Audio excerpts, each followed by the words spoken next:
Imaginez, vous passez une bonne journée à jardiner dans votre jardin, et soudain, un terrifiant serpent à sonnette surgit de nulle part et tente de vous attaquer avec sa morsure mortelle qui envoie du poison dans votre sang et vous paralyse.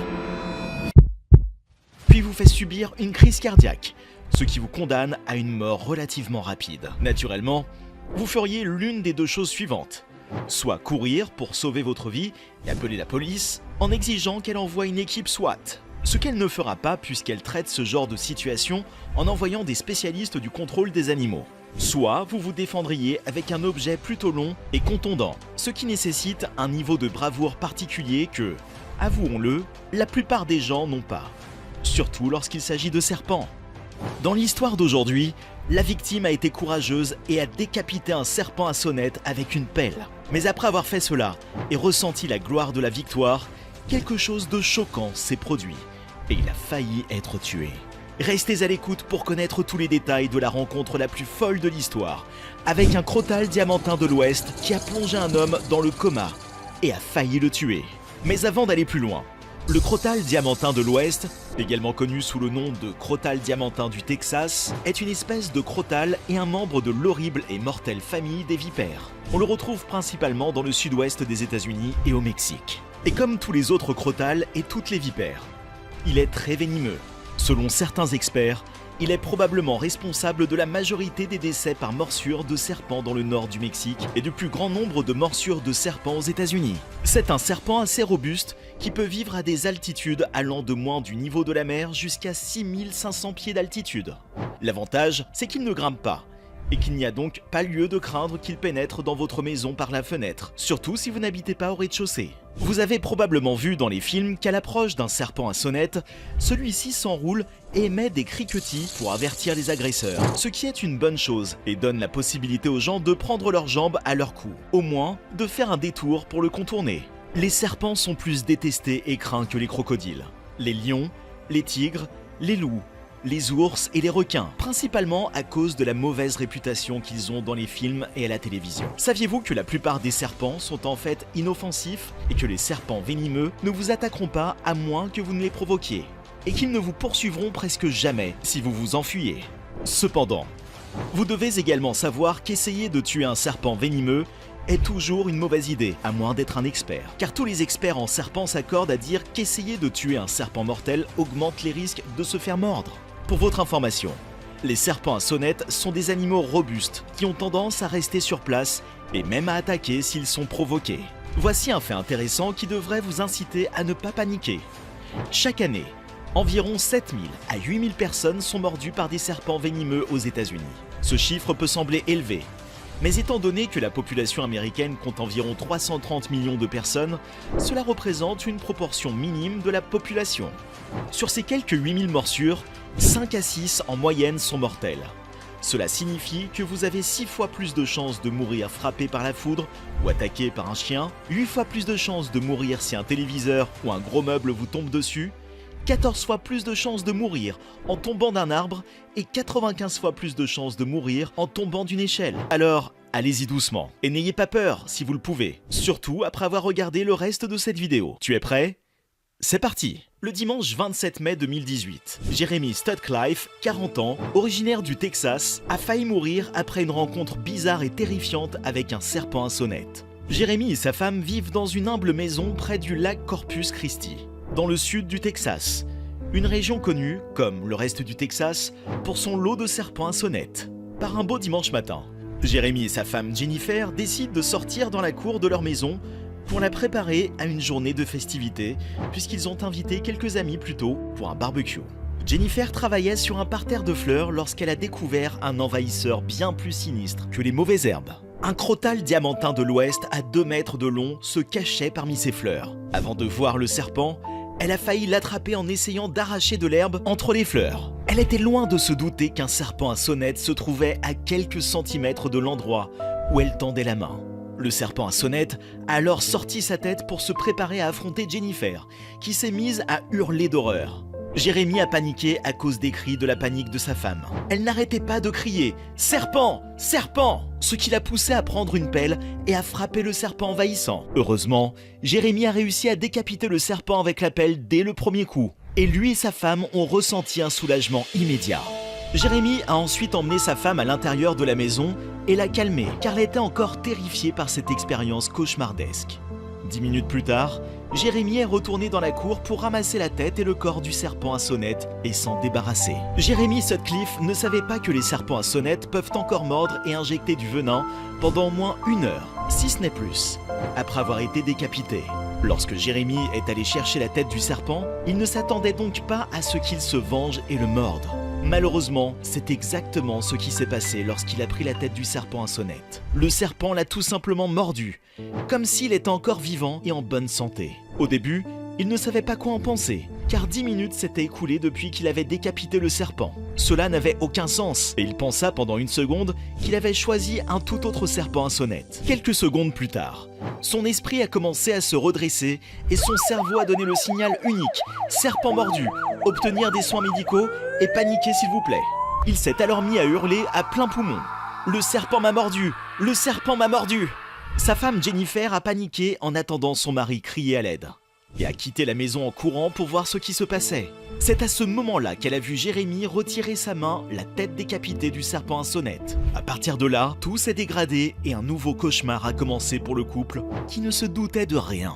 Heureusement, Jennifer est infirmière et a fait immédiatement monter Jérémie dans sa voiture et compose le 911 pour savoir lequel des hôpitaux locaux dispose d'antivenin. Elle apprend que l'hôpital le plus proche susceptible de sauver son mari se trouve à un peu plus d'1 heure de route. Ils avaient parcouru environ 3 km lorsque Jérémie a commencé à perdre connaissance, à souffrir d'une perte de vision et à avoir des mini-crises d'épilepsie. Jérémie, conscient qu'il pouvait mourir, a commencé à dire à sa femme, qui conduisait frénétiquement « Si je meurs, je t'aime ». Bien qu'il soit à 3 km, le répartiteur du 911 leur dit de rentrer chez eux car une ambulance aérienne est en route. Jennifer répète à Jérémie qu'une ambulance aérienne arrivera dans quelques minutes et qu'ils ont l'antivenin. Elle l'a supplié de rester éveillé et de ne pas abandonner, alors que leur petite fille ne cessait de lui dire « Papa, tout va bien se passer ». L'ambulance aérienne est bientôt arrivée et il a été transporté à l'hôpital Christus Spohn Shoreline. À l'hôpital, Jennifer a appris que son mari était en état de choc septique, qu'il souffrait d'une hémorragie interne et que sa tension artérielle était constamment au plus bas. Finalement, Jérémie a été plongé dans un coma artificiel et placé sous respirateur. Ses organes avaient commencé à s'éteindre. Les 24 heures qui ont suivi n'ont été qu'un cauchemar dans le cauchemar pour la pauvre Jennifer, car 3 médecins différents l'ont abordée séparément à des moments différents et lui ont dit qu'ils ne s'attendaient pas à ce qu'il s'en sorte. Elle a continué à lui parler pendant qu'il était dans le coma, lui disant de continuer à se battre. Dans les 48 heures qui ont suivi, son état a commencé à s'améliorer, mais il est resté dans le coma. Le 31 mai, Jérémie est finalement sorti du coma et son état est devenu stable et prometteur. Au cours des 2 années qui ont suivi, Jérémie s'est rétabli, mais ses reins ont montré des signes d'affaiblissement. Néanmoins, il s'est complètement rétabli et a retrouvé une vie normale. Croyez-le ou non, même si les personnes mordues par un crotale ne reçoivent que 3 ou 4 doses d'antivenin, Jérémie en a reçu 26. Il est dommage que Jérémie et sa femme n'aient pas su que les serpents à sonnette peuvent encore mordre même 1 heure après avoir été décapités. Par conséquent, si vous vivez dans une région où il y a des serpents à sonnette, veillez à diffuser cette information. Avez-vous connaissance d'attaques mortelles récentes d'animaux sauvages dans des zoos, des parcs de safari ou en pleine nature près de chez vous? Faites-le nous savoir dans la section des commentaires. Vous avez aimé cette vidéo? Nous sommes sûrs que vous l'avez aimée. Alors n'oubliez pas de vous abonner, d'aimer et d'appuyer sur le bouton cloche parce que nous allons mettre en ligne d'autres superbes vidéos tout le temps. En 2009, une tragédie a frappé la pittoresque île du Cap-Breton, où la beauté de la nature et le danger de ses habitants coexistent. Alors qu'elle explorait l'île, une jeune chanteuse folk nommée Taylor Mitchell a été attaquée et tuée par des coyotes. Cette attaque a marqué la première attaque mortelle de coyotes au Canada. Alors avant de commencer, n'oubliez pas de liker et de vous abonner à notre contenu pour que nous puissions continuer à vous offrir des histoires intéressantes et informatives. Taylor Mitchell, une jeune musicienne folk originaire de Toronto, s'était déjà fait un nom sur la scène musicale canadienne grâce à ses performances live et ses chansons émouvantes, malgré son jeune âge, 19 ans. Elle avait signé un contrat d'enregistrement avec la maison de disques Back Road Tavern Productions et avait sorti un premier album acclamé par les critiques et le public. Elle avait décidé de partir en tournée en solo à travers le Canada pour partager sa passion pour la musique. Cependant, son aventure a pris fin de façon tragique lorsqu'elle a été attaquée par un coyote en plein milieu d'une randonnée dans le parc naturel du Cap-Breton. Les coyotes de l'Est, présents au cœur des hautes terres du Cap-Breton, sont le résultat d'une évolution remarquable depuis leur introduction au Canada au début du XXe siècle.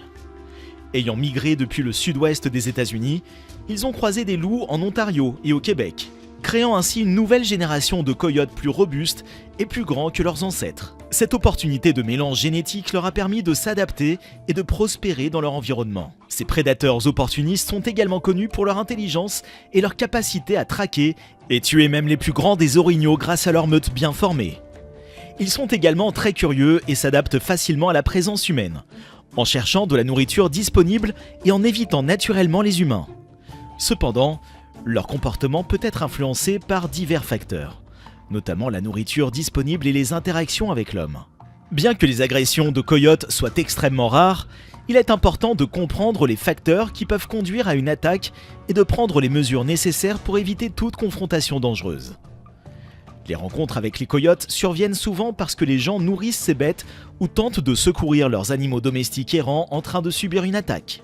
De plus, la présence de petits dans la région peut accentuer les comportements négatifs de ces créatures. Dans ces cas inhabituels, comme celui de Taylor Mitchell, les coyotes peuvent chasser et traquer une personne.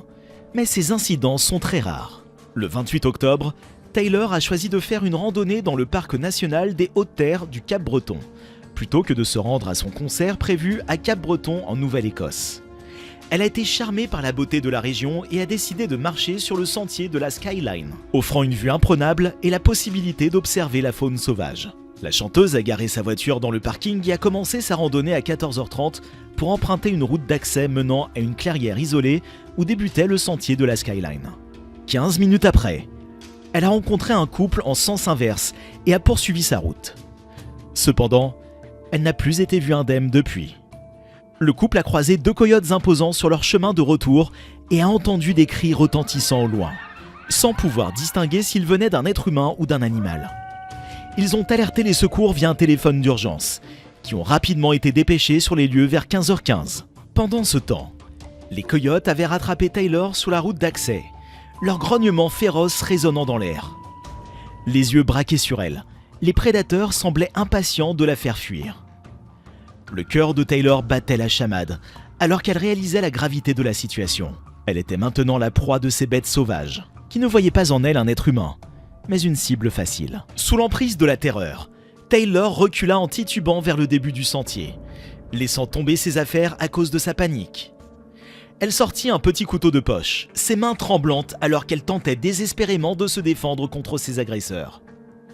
Mais les coyotes étaient en mode chasse, et ils l'attaquèrent de toute leur force, mordant violemment ses jambes et ses doigts, alors qu'elle tentait de les repousser. Leurs crocs acérés déchiquetèrent la chair de Taylor, et la douleur devenait insupportable.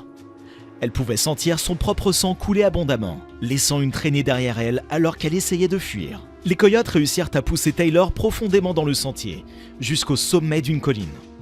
Malheureusement, elle trébucha et tomba lourdement sur le sol, exposant ainsi son corps vulnérable aux attaques impitoyables des prédateurs. Les bêtes féroces déchiquetèrent les vêtements de Taylor, leurs dents acérées s'enfonçant profondément dans sa chair, mordant sa tête et ses jambes sans pitié. Elle tenta désespérément de se défendre, mais les coyotes étaient trop forts et trop déterminés. Les larmes coulaient sur les joues de Taylor alors qu'elle sentait sa vie lui échapper, une douleur insupportable envahissant tout son corps. Enfin, dans un dernier effort, Taylor courut vers la salle de bain, espérant y trouver un refuge sûr. Mais les attaques implacables des coyotes se poursuivirent, et elle paniqua en essayant désespérément d'ouvrir la porte. Elle pouvait sentir le souffle des prédateurs sur sa nuque, leur haleine chaude et putride lui laissant craindre le pire. Finalement, épuisée et blessée, Taylor courut vers les arbres, où elle finit par tomber de perte de sang et de blessures.